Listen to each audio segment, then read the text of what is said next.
Diabetic പേഷ്യൻ്റെ ഡയറ്റിൽ follow ചെയ്യേണ്ട കുറച്ച് വൈറ്റമിനുകളും മിനറൽസും ഉണ്ട്. ഇത് നമുക്ക് എന്താണ് വളരെയധികം ഹെൽത്തിന് ഫോക്കസ് ചെയ്യേണ്ട കാര്യമാണ്. അതായത് മെയിനായിട്ട് ഒരു ഡയബറ്റിക് പേഷ്യൻറ്റ് മിക്ക ആൾക്കാരും ബ്ലഡ് ടെസ്റ്റ് ചെയ്യുകയാണെങ്കിൽ വൈറ്റമിൻ ഡിയുടെ കുറവ് കാണും. അപ്പോൾ നമ്മൾ വൈറ്റമിൻ ഡി റിച്ച് ആയിട്ടുള്ള ഫുഡുകൾ എടുക്കുക. അതേപോലെ തന്നെ ഇപ്പോൾ ഡോക്ടർ സപ്ലിമെൻറ്റ് റെക്കമെൻഡ് ചെയ്യുന്നെങ്കിൽ അത് നമ്മൾ എടുക്കുക. കാരണം വൈറ്റമിൻ ഡിയുടെ ഉപയോഗം എന്താണെന്ന് വെച്ചാൽ നമ്മുടെ ഇൻസുലിൻ്റെ വർക്ക്, അതിൻ്റെ ഫംഗ്ഷൻസ് പ്രോപ്പറായിട്ട് നടക്കാൻ, ഇൻസുലിൻ സെൻസിറ്റിവിറ്റി കൂട്ടാൻ വേണ്ടിയിട്ട് ഇത് സഹായിക്കുന്നതാണ്. അപ്പോൾ നമുക്ക് എങ്ങനെ വൈറ്റമിൻ ഡി കിട്ടും?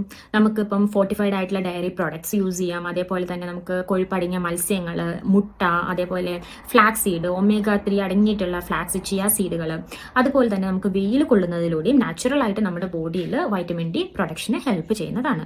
പിന്നെ കൂൺ നമുക്ക് ഉൾപ്പെടുത്താവുന്നതാണ്. അതേപോലെ തന്നെയാണ് ഒരെണ്ണം vitamin B12. Vitamin B12 usually diabetic medications എടുക്കുന്ന ആൾക്കാരിൽ ചിലപ്പോൾ കുറഞ്ഞ അളവിൽ കാണാൻ ചാൻസ് ഉണ്ട്.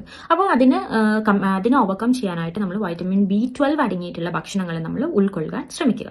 നമ്മുടെ മത്സ്യത്തിൽ, അതേപോലെ മുട്ട തുടങ്ങിയ ഭക്ഷണങ്ങളിലും, അതേപോലെ ഫോർട്ടിഫൈഡ് ആയിട്ടുള്ള സീരിയൽസിലൊക്കെ നമുക്ക് വൈറ്റമിൻ B12 കിട്ടും.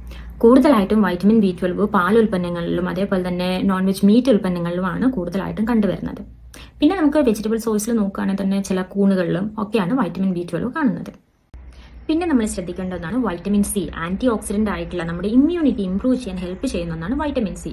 സോ നമ്മുടെ പേരയ്ക്ക, അതേപോലെ ഓറഞ്ച്, നെല്ലിക്ക മുതലായ ഫ്രൂട്ട്സിലും, അതേപോലെ നമ്മുടെ ക്യാപ്സിക്കം പോലുള്ള പച്ചക്കറികളിലൊക്കെ നമുക്ക് ധാരാളമായിട്ട് വൈറ്റമിൻ സി കിട്ടും. അത് നമ്മൾ ഭക്ഷണത്തിൽ ഉൾക്കൊള്ളിക്കാൻ ശ്രദ്ധിക്കുക.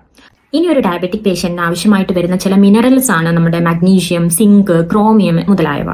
ഇവയെ നമ്മുടെ ഇൻസുലിന്റെ പ്രൊഡക്ഷന്, അതേപോലെ ഇൻസുലിന്റെ ഫംഗ്ഷൻ ഒക്കെ നമ്മുടെ ബോഡി നടക്കാനും ഗ്ലൂക്കോസ് മെറ്റബോളിസം പ്രോപ്പറായിട്ട് നടക്കാനും സഹായിക്കുന്നു. മഗ്നീഷ്യം നമുക്ക് ഗ്രീൻ ലീഫി വെജിറ്റബിൾസ് എന്ന്, നട്ട്സ് എന്ന്, സീഡ്സ് എന്നും ഒക്കെ നമുക്ക് കിട്ടുന്നതാണ്. അതേപോലെ തന്നെ നമ്മുടെ ക്രോമിയം എന്ന് പറയുന്നത് നമുക്ക് ബ്രോക്കോളി പോലുള്ള പച്ചക്കറികളിൽ നിന്ന്, ഓട്സ് എന്നൊക്കെ നമുക്ക് ലഭിക്കും. അതുപോലെ സിങ്ക് നമുക്ക് പംകിൻ സീഡിൽ നിന്ന് നമുക്ക് കിട്ടും. അതേപോലെ തന്നെ നമ്മുടെ പാല്, മുട്ട മുതലായവയിൽ നിന്ന് നമുക്ക് ഇവയൊക്കെ കിട്ടുന്നതാണ്. പിന്നെ വേണ്ടുന്നതാണ് പൊട്ടാഷ്യം. മിക്ക ഡയബറ്റിക് പേഷ്യൻസിനും അതിന് കൂടെ ഉണ്ടാകുന്ന ഒരു അസുഖമായിരിക്കും നമ്മുടെ BP അല്ലെങ്കിൽ ഹൈപ്പർ ടെൻഷൻ എന്ന് പറയുന്നത്, അല്ലേ? സോ അതിനെ നിയന്ത്രിക്കാൻ വേണ്ടിയിട്ട് നമ്മൾ പൊട്ടാഷ്യം കൂടുതലായി അടങ്ങിയിട്ടുള്ള നമ്മുടെ പഴം പോലുള്ള ഭക്ഷണങ്ങളും ഉൾക്കൊള്ളിക്കുന്നത് നല്ലതാണ്. പക്ഷേ ഒരു കിഡ്നി റിലേറ്റഡ് പ്രോബ്ലം ഉള്ള ആളാണെങ്കിൽ എപ്പോഴും ഈ പൊട്ടാഷ്യം പോലുള്ള വസ്തുക്കൾ നമ്മൾ നിയന്ത്രിത അളവിൽ, ഡോക്ടർ റെക്കമെൻഡ് ചെയ്യുന്ന അളവിൽ മാത്രം നമ്മൾ ഇൻടേക്ക് ചെയ്യുക. പിന്നെ നമുക്ക് ബ്രോക്കലിയിലും സ്പിനാച്ചിലും ഒക്കെ കാണുന്ന ആൽഫ ലിപ്പോയിക് ആസിഡ് എന്ന് പറയുന്ന ഒരു ആന്റി ഓക്സിഡന്റ് ഉണ്ട്. ഇതും ഡയബറ്റിക് പേഷ്യൻസിന് ഡയബറ്റീസ് കൺട്രോൾ ചെയ്യാൻ വേണ്ടിയിട്ട് ഹെൽപ്പ് ചെയ്യുന്ന ഒരു ആന്റി ഓക്സിഡന്റ് ആണ്.